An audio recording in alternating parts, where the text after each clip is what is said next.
Hi, welcome to Crichton Law. This is Troy Crichton, and today I'm talking about how do I get the video from my slip and fall accident. As a personal injury attorney here in Philadelphia, I always get the question, I have a client come in and they say, look, it's on video. I know it's on video. It happened at the supermarket, or it happened at the gas station, or it happened right outside a business downtown. And they always want to know, how can I get the video? Well, today I'm here to answer that question. So when you hire a personal injury attorney, one of the absolute first things they should do is they should begin an investigation. And part of that investigation is sending out a letter and telling the defendant to preserve the video. Now, what does that mean?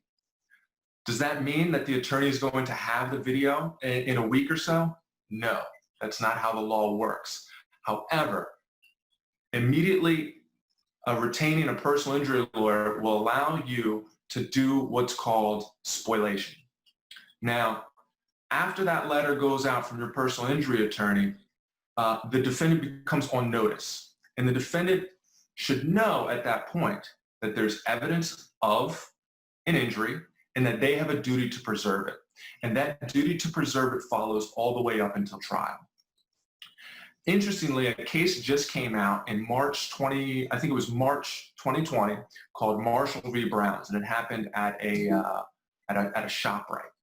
And in that case, there was a slip and fall in the grocery store, and the person who was injured smartly immediately got a personal injury attorney, and the attorney sent out a spoliation letter.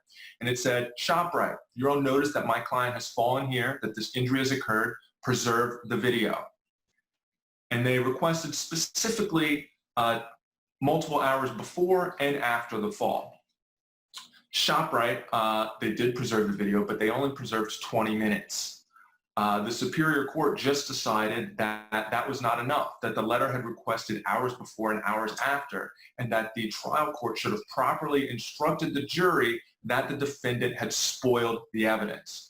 And once the trial court instructs that evidence has been spoiled, they receive what's called an adverse inference, which is when the judge specifically tells the jury that there was evidence of this and the defendant has not complied, and that you should have an adverse inference. You literally should hold it against them for not complying with the preservation of evidence, which is a very powerful thing for a judge to sit up at his bench and tell 12 jurors that the defendant knew they had the evidence and they didn't comply with the law.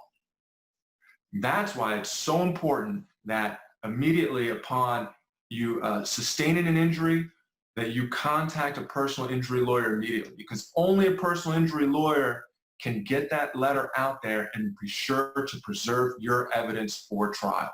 So if you have any questions about this, or you've been injured in an accident, please call Troy Crichton at Crichton Law, 267-225-3317, and I will ensure that I have all the evidence of your injury preserved for trial. Thank you.